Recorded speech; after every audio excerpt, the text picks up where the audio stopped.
They forced me into early retirement to improve optics, but forgot that the union rep stated clearly, "We don't negotiate with anyone but O'Malley." That was me, Michael Francis O'Malley. 57 years old, 31 years with Consolidated Steel, and the only person in that entire corporate tower who could walk onto a factory floor without getting spit on. But I'm getting ahead of myself. Let me take you back to how this whole thing started. I grew up in Youngstown, Ohio. My father worked the blast furnaces at Republic Steel for 42 years. Came home every night smelling like sulfur and sweat, hands so calloused they felt like leather gloves. He died of mesothelioma 6 years after retirement. Never saw a dime from the company. I enlisted in the Navy right out of high school. 6 years. Machinist's mate on a destroyer. Learned how things actually worked. Not from textbooks, from doing. When I got out, I took a job at Consolidated Steel's Pittsburgh plant. Started on the floor, worked the cold roll mill, joined the Steelworkers Union, Local 1, 219, paid my dues, literally. But I also went to night school. Got my degree in labor relations from Duquesne. Took me 8 years. My wife, God rest her soul, used to joke that our son Tommy grew up thinking his father was a vampire because he only saw me after dark. Management noticed I could talk to both sides, that I understood the floor because I'd worked it, that I understood the boardroom because I'd studied it. By the time I was 35, I was the youngest labor relations manager in company history. By 42, I was VP, and for 15 years, I kept the peace. You have to understand what that means in steel. This isn't some tech company where a strike means people update their LinkedIn profiles. When steelworkers walk out, furnaces go cold. And when a blast furnace goes cold, it takes weeks to bring it back online. Sometimes you lose the furnace entirely. We're talking equipment worth $200 million. Gone. I negotiated 11 contracts in my time. 11. Not one strike. Not one work stoppage. Not even a slowdown. You know how I did it? I listened. I showed up at union halls at 6 in the morning with donuts from the same bakery their wives bought from. I remembered names. I remembered that Frank Kowalski's daughter had leukemia and needed flexible scheduling. I remembered that the night shift guys needed better lighting in Lot C because 3 of them got mugged in 2019. I remembered because I cared. And they knew it. Every negotiation, the union would send their team into the room, and before anyone sat down, Bobby Sullivan would say the same thing. Bobby was the local president. Looked like a fire hydrant with a mustache. Hands like catcher's mitts. "Is O'Malley here?" he'd ask. If I was there, they'd sit. If I wasn't, they'd leave. Simple as that. If you've ever worked somewhere where you knew you were the only thing holding the pieces together, hit that like button and subscribe. The first time I met Courtney Whitfield, I knew exactly what she was. She showed up in March. New HR director, 29 years old. Master's in organizational psychology from Northwestern. Hair pulled back so tight it looked painful. Carried a tablet everywhere, like it was a life support system. First all-hands meeting, she used the word synergy 4 times. Optics, 6 times. Alignment, so many times I lost count. She looked at me once during that meeting. Quick glance. The way you look at furniture you're planning to replace. I'd seen her type before. Every few years, some new executive would show up with a mandate to modernize labor relations. They'd talk about strategic workforce partnerships and collaborative frameworks.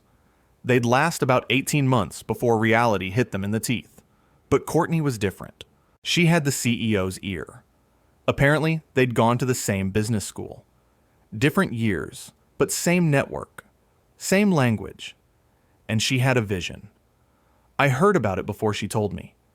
That's how it works when you've been somewhere 31 years. People talk to you. The good kind of gossip. The warning kind. My assistant, Peggy Miller, came into my office on a Thursday afternoon. Closed the door. That was never good. She's been asking about your age, Peggy said. My age? Your retirement eligibility, your pension calculations, whether your role could be handled by a cross-functional team. I leaned back in my chair, looked out the window at the mill. You could see the glow of the furnaces from my office at night. I'd watched that glow for 15 years from this chair. Okay, I said. Mike, she's going to push you out. Probably. Doesn't that make you angry? I thought about it. Really thought about it. Peggy, I've been tired for a long time. My son's in Seattle now. Got a grandson I've seen 3 times. Maybe it's time. She stared at me like I'd lost my mind. The meeting came 6 weeks later, April 15th, tax day. Courtney probably thought that was clever. She'd booked conference room A, the big one, the one with the mahogany table that seated 20. Just her and me and a woman from legal named Darlene something. Courtney had a folder, Manila. My entire career reduced to paper in a Manila folder. Mike, she started, I want to thank you for 31 years of dedicated service. Past tense. Thank you for. Not thank you for your ongoing. Past tense. The company is entering a new phase, she continued. We're modernizing our labor relations approach, building a team-based model, distributing responsibilities across multiple stakeholders instead of concentrating them in a single individual. She looked up from her notes, smiled. The smile didn't reach her eyes. We'd like to offer you an early retirement package. Full pension, 18 months of health coverage continuation. A consulting role, if you want it, though we'd understand if you preferred to enjoy your well-earned rest. I sat there. Didn't say anything. The optics, she added, of our labor relations function are important. We're dealing with a new generation of union members. They respond better to collaborative approaches. Fresh faces. Fresh faces. There it was. The board feels this is the right time for a transition. I looked at Darlene. She wouldn't meet my eyes. Does Bobby Sullivan know about this? I asked. Courtney's smile flickered.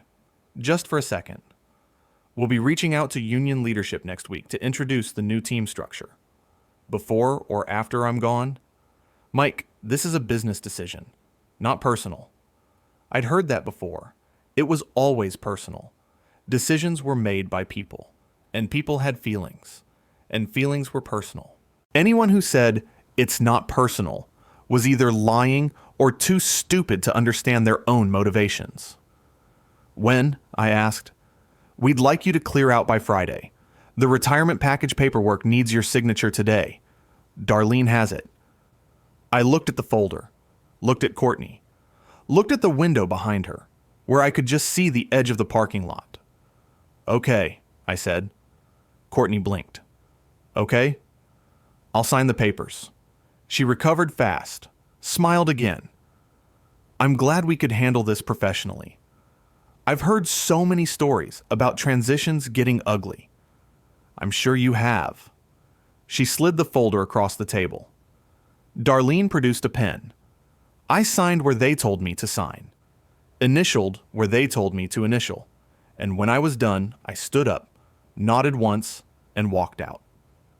Peggy was waiting in the hallway. She'd been crying. Mike. It's fine, I said. Help me pack up? It took 2 hours, 31 years, and it fit in 3 cardboard boxes. A framed photo of my late wife, a Navy plaque, a signed baseball from a Pirates game I took Tommy to in 2003. The good stuff. I didn't look back when I walked out. The security guard at the front desk, Phil Henderson, shook my hand. He'd worked the front desk for 20 years. I'd gotten his son a summer job in the maintenance department back in 2015. This is wrong, Mr. O'Malley, he said quietly. Maybe, I said. We'll see. I drove home, the same route I'd driven for 15 years, past the mill gates, past the union hall, past the bar where I'd spent 100 nights buying rounds for shop stewards to keep negotiations moving. I got home around 7. Poured myself 3 fingers of bourbon. The good stuff. Sat on my back porch and watched the sky turn orange over the hills. My phone buzzed. Tommy. Dad, Peggy called Mom's old number. What happened? I retired. Silence. Retired or retired? Pushed out. New HR director wants fresh faces. That's bullshit. Language. Dad, I'm 34. I almost smiled. Old habits. What are you going to do? I took a sip of bourbon. Thought about Bobby Sullivan's face when he found out. Thought about all those contracts I'd negotiated. All those strikes I'd prevented. Nothing, I said. I'm going to do absolutely nothing. Dad? Trust me, son. Sometimes the best thing you can do is nothing at all. I hung up, finished my bourbon, went to bed. 3 days later, my phone started ringing. If you've ever been pushed out of a job where you were the only one holding things together, hit that like button and subscribe. The first call came on Monday morning. 8:47 a.m.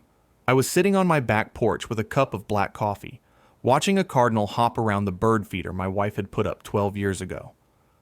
Phone buzzed. Peggy's number. I let it ring. Second call came at 9:15. Third at 9:43. By noon, I had 11 missed calls from 6 different numbers. Peggy, Phil Henderson, a number I didn't recognize from the main switchboard, Bobby Sullivan's cell. I turned the phone face down and made myself a ham sandwich. Here's what I learned in the Navy. When you're not on watch, you're not on watch. Someone else has the con. Your job is to rest, eat, and stay out of the way. I wasn't on watch anymore. Tuesday morning, I drove to the hardware store, bought some wood stain and new brushes. My back deck had needed refinishing for 3 years. Never had time. Now, I had nothing but time. I was halfway through the first coat when a car pulled into my driveway. Black sedan. Company plates. A man got out. Young. Couldn't have been older than 25. Nervous. He was holding a folder. Mr. O'Malley? That's me. I'm Kevin. Kevin Marsh. From Labor Relations. Mrs. Whitfield sent me. I kept painting. Okay. Sir, we have a situation. The union walked out this morning. I dipped my brush in the stain. Nice and even. That's unfortunate. Mr. O'Malley, they won't talk to us. They won't even let us in the building. Bobby Sullivan said... He checked his notes. He said, and I'm quoting directly, "We don't negotiate with anyone but O'Malley. Bring him back or the machines stay off." I painted a long, slow stroke along the grain of the wood. Sounds like you have a problem. Sir, the furnaces, if they go cold, I know what happens when furnaces go cold. Kevin stood there, sweating. Poor kid probably thought this was going to be a quick errand.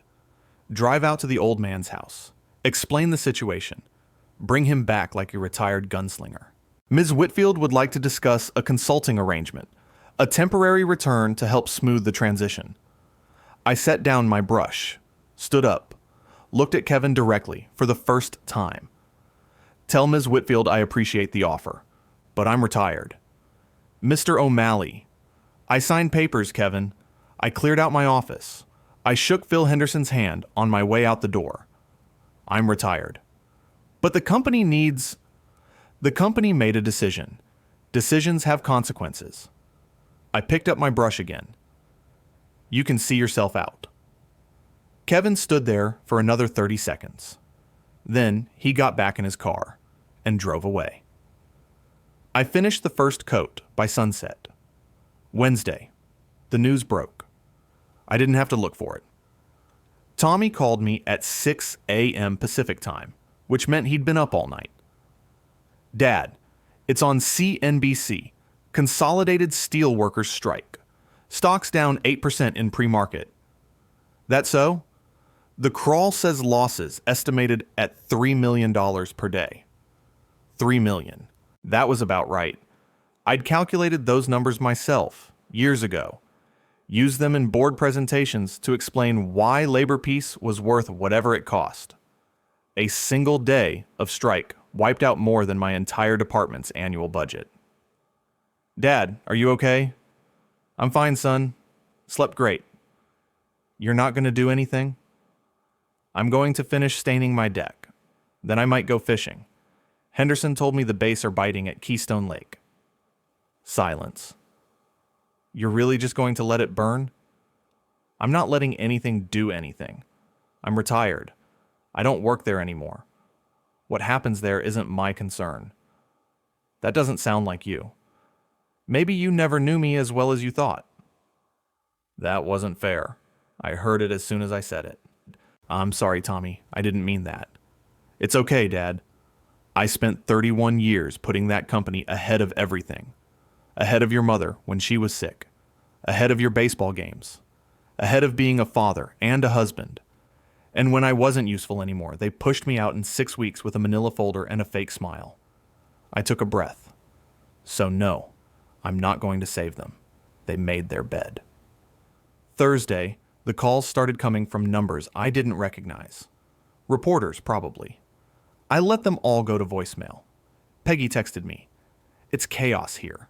Courtney's in the CEO's office every hour. Legal is drafting injunctions. Nobody knows what to do. I texted back, stay safe.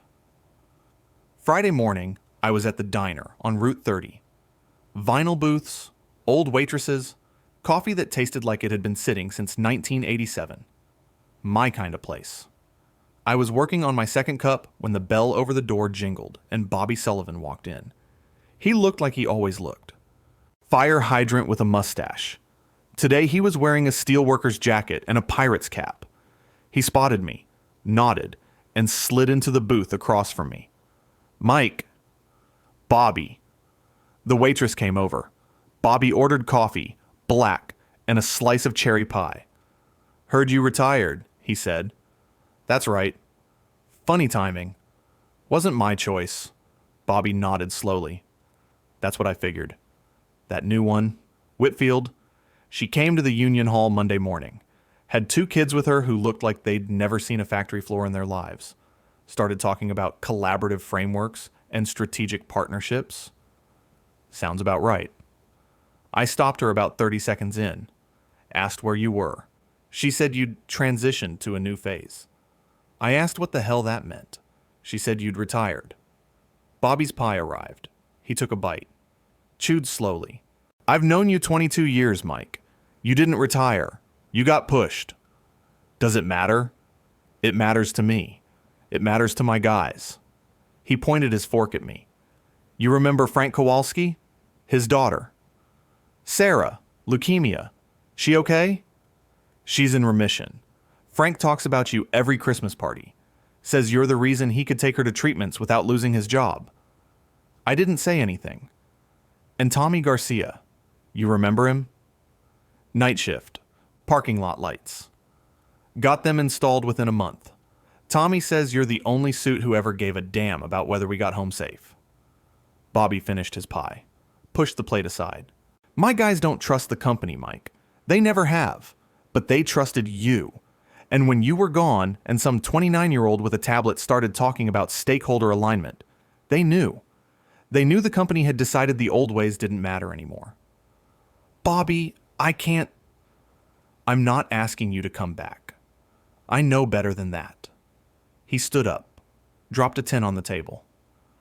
I'm just telling you, this isn't about money. It's not about benefits. It's about respect. And when they pushed you out, they told every man and woman in that plant that 30 years of respect meant nothing. He put on his cap. We'll stay out as long as it takes. Not for raises. Not for benefits. For respect. Bobby, you take care, Mike. Enjoy your retirement. You earned it. He walked out. The bell jingled behind him. I sat there for a long time. Coffee got cold. The weekend passed. I finished my deck. Caught 3 bass at Keystone Lake. Didn't check my phone. Monday morning, 6:47 a.m., there was a knock at my door. I was still in my robe. Hadn't even made coffee yet. I opened the door. It was Richard Thornton. CEO of Consolidated Steel, 63 years old, gray hair, gray suit, gray face. He looked like he'd aged 10 years in the past week. Behind him, in the driveway, Courtney Whitfield sat in the passenger seat of a black SUV. She didn't get out. "Mike," Thornton said, "can we talk?" "You can come in. She stays in the car." Thornton glanced back at Courtney. I couldn't see her face, but I saw her hands grip the dashboard. "Fair enough," he said. I led him to the kitchen, made 2 cups of coffee, set one in front of him. He didn't touch it. "We've lost $11 million, he said. $11 million in 4 days. 2 customers have already filed breach of contract notices. The board is meeting tonight. That's unfortunate. Mike, I need you to come back. I'm retired. I'm offering you full reinstatement. Same title, same salary, same office." I took a sip of my coffee. "No." Thornton's jaw tightened. "No. You pushed me out because of optics. Because some 29-year-old with a master's degree thought my face was wrong for the job. Now you want me back. Because the optics changed. Mike, be reasonable." I am being reasonable. I spent 31 years being reasonable. I missed my wife's last good months because I was being reasonable. I missed my son's childhood because I was being reasonable. I set down my cup. Here's what reasonable looks like now. I want a 5-year contract. Guaranteed. No early retirement clauses. No transitional phases. 5 years, or I walk away and you lose another $3 million tomorrow. Done. I'm not finished. I want a 20% raise. I want final authority on all union negotiations. No cross-functional teams. No strategic partnerships. Just me. Thornton nodded slowly. And one more thing. I looked out the window. Courtney was still sitting in the car, still gripping the dashboard. I want her gone, not transferred to a different department. Gone. Today. Thornton's face went still. Mike, she's the reason you're sitting in my kitchen begging. She's the reason $11 million went up in smoke. She's the reason 300 men and women are standing outside in the cold instead of working. I finished my coffee. You can keep her and lose everything, or you can let her go and bring me back. Your choice. Thornton was quiet for a long time. Then he pulled out his phone. Darlene, it's Richard. I need HR to process a termination. Effective immediately. Pause. Courtney Whitfield. Yes, I know. Do it anyway. He hung up. She'll be gone by noon. Then I'll be at the Union Hall by 1. Thornton stood, looked at me with something I hadn't seen from him in years. Respect. Maybe even fear. You could have asked for anything, he said. You could have asked for the moon. Why didn't you? I thought about it. Because I don't want the moon, Richard. I just want to do my job. And I want the people who made that impossible to know there are consequences. He nodded once and walked out. I watched through the window as he got into the SUV. Watched as he said something to Courtney. Watched as her face crumpled. Then the car drove away. I poured myself another cup of coffee and called Bobby Sullivan. Bobby, it's Mike. Well, well. I'm coming back. 1 o'clock. Union Hall. Tell the boys to be ready to talk. Silence. They pushing out that Whitfield woman? By noon. Bobby laughed. A real laugh. Deep and warm. Mike O'Malley. You beautiful son of a bitch. See you at 1. I hung up. Then I went to get dressed. The machines would be back on by nightfall. If you enjoyed this story, hit that like button and let me know what you think in the comments. And if you haven't subscribed yet, subscribe and ring that notification bell to get alerts about new stories like this one. Thanks for watching. See you in the next video. I walked into the Union Hall at 12:58 p.m. Same building I'd been walking into for 22 years. Red brick, American flag out front, faded steelworkers banner over the door. Bobby was waiting on the steps. So were about 40 other guys. Shop stewards, shift supervisors, old-timers I'd known since my days on the floor. Nobody said anything when I got out of my truck. Then Frank Kowalski started clapping. One guy.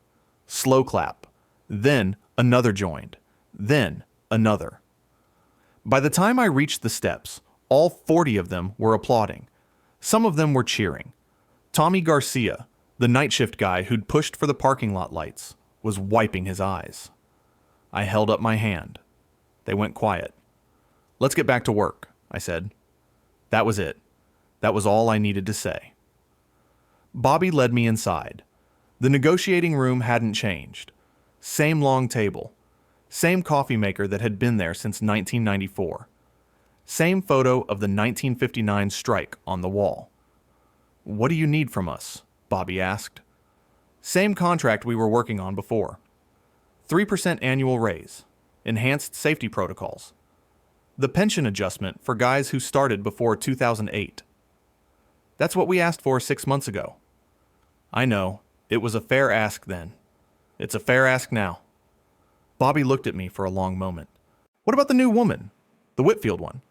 Gone. As of noon today. A murmur went through the room. Bobby's guys exchanged glances. And you? You staying? 5-year contract. Guaranteed. No early retirement. No fresh faces. Bobby extended his hand. Then we're back to work. I shook it. Let me make some calls.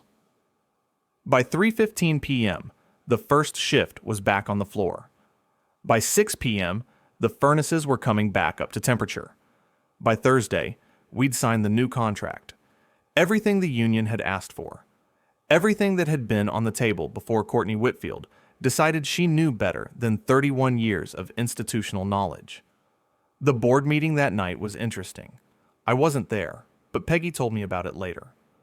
Thornton had to explain how the company lost $11.2 million because a 29-year-old HR director with no labor experience decided to push out the only executive the union would negotiate with. Had to explain why he hired her in the first place.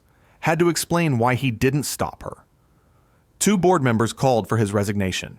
It didn't pass, but it was close. 5-4, close enough to make Thornton sweat.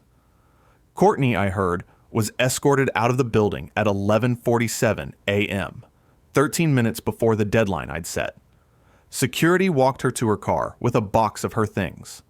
The same walk I'd made 3 weeks earlier. Funny how that works. She tried to get unemployment. The company contested it. Termination for cause. The cause was $11.2 million in losses directly attributable to her decision-making. I heard she went back to Chicago. Took a job at a consulting firm. Strategic Workforce Solutions, or something like that. I'm sure she's telling clients right now about collaborative frameworks and stakeholder alignment. Good luck to her. The day after the contract was signed, I got a visitor at my office. My old office. Same view of the furnaces. Same chair. Frank Kowalski knocked on my door. Got a minute, Mr. O'Malley? Always, Frank. How's Sarah? 2 years cancer-free. She's starting college in the fall. Penn State. Wants to be a nurse. That's wonderful. He sat down across from me, hands folded in his lap. Same hands that had worked the hot roll mill for 28 years. I wanted to say something about what happened. You don't have to. I know, but I want to. He took a breath. When they pushed you out, some of the guys said we should just accept it. New management, new rules. What could we do? What did you say? I said you didn't accept it when my Sarah was sick. You didn't accept it when the company said family medical leave was discretionary. You fought for us, so we were going to fight for you. I didn't say anything. Couldn't. The walkout wasn't about money, Mr. O'Malley. It wasn't about benefits. It was about you. About what you meant to us. He stood up. I just wanted you to know that.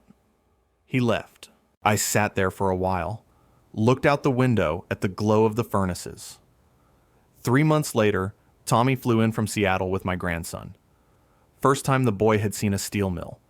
I took them on a tour, showed them the floor where I'd started, introduced them to Bobby Sullivan and Frank Kowalski and Tommy Garcia. My grandson was 7.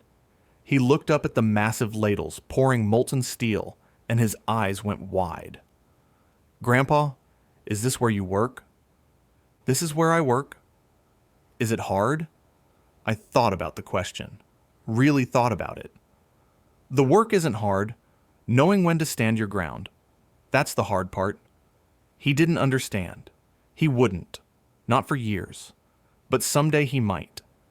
That night, after Tommy and the boy had gone to sleep in the guest room, I sat on my refinished deck with 3 fingers of bourbon. The good stuff. Watched the city lights spread out below the hills. My phone buzzed. Text from Bobby Sullivan. "Contract's holding. Guys are happy." Or, "You did good, Mike." I texted back, "We did good." Set the phone down. Somewhere in Chicago, Courtney Whitfield was probably explaining to a new client how to optimize their workforce through strategic stakeholder alignment. Probably still using buzzwords like weapons. Probably still believing that spreadsheets and frameworks could replace 30 years of trust. She'd learn, or she wouldn't. Either way, it wasn't my problem. I finished my bourbon, went inside, stopped at the guest room door. My grandson was asleep with his mouth open. Same way Tommy used to sleep when he was small. Same way I probably missed 1,000 times because I was at the office, or the union hall, or a negotiating table. Couldn't get those years back. Didn't try. But I had a 5-year contract now. Guaranteed. And I was going to use some of that time differently. The next morning, I called Thornton's assistant. "I'm taking Friday off. Tommy's boy has a t-ball game in Seattle. I'm flying out Thursday night." Pause. "Mr. O'Malley, there's a board presentation on Friday about the Q3 labor outlook. Move it to Monday, or handle it without me." Long silence. "Yes, sir. I'll make the arrangements." I hung up. Sometimes the best revenge isn't watching someone fail. It's not about proving you were right, or making them apologize, or seeing them escorted out of the building they thought they owned. Sometimes the best revenge is simply getting your life back. Doing the things you should have done all along. Watching your grandson swing at a t-ball while your son sits next to you in the bleachers. Both of you eating hot dogs that cost too much and taste perfect anyway. Sometimes revenge looks like peace. The Union Hall still has that photo of me shaking Bobby Sullivan's hand after we signed the new contract. Someone framed it. Put it right next to the 1959 strike photo. I walk past it every time I go in for negotiations. Reminds me of something my father used to say, back when he'd come home from the furnaces, smelling like sulfur and sweat. He'd sit at the kitchen table with a beer, watch my mother cook dinner, and sometimes he'd look at me with those tired eyes. "Michael," he'd say, "the company will never love you back. But the people you help, they remember.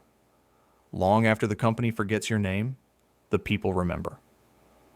He was right. Courtney Whitfield forgot my name the moment she decided I was obsolete. Replaced me with a cross-functional team in her head before the ink was dry on my retirement papers. But Bobby Sullivan remembered. Frank Kowalski remembered. Tommy Garcia and 300 steelworkers remembered. And when the time came, they didn't negotiate with anyone but O'Malley. Because some things can't be optimized. Some things can't be disrupted, or aligned, or synergized into a framework. Trust is one of those things. Respect is another. Takes years to build. Takes one mistake to lose. And no MBA in the world can teach you how to earn it back once it's gone. I'm 57 years old. I've got 5 years left on my contract, maybe more if I want them, but I'm not worried about the future anymore. I've got a deck that finally looks good. A grandson who thinks his grandpa works in a castle made of fire. A bottle of bourbon on the counter and base waiting in Keystone Lake. And every morning, I walk into that office, look out at the glow of the furnaces, and I know something Courtney Whitfield never understood. The machines run because people trust each other to keep them running. That's not a framework. That's not a strategy. That's just the truth. Sometimes victory doesn't come with fanfare. It doesn't come with a dramatic speech or a boardroom confrontation or a villain dragged out in handcuffs. Sometimes victory comes quietly on a Tuesday morning when you pour your coffee and drive to work and walk past a photo that reminds you they needed you. They still need you, and they know it now. That's enough. That's more than enough. If you enjoyed this story, hit that like button and let me know what you think in the comments. And if you haven't subscribed yet, subscribe and ring that notification bell to get alerts about new stories like this one. Thanks for watching. See you in the next video.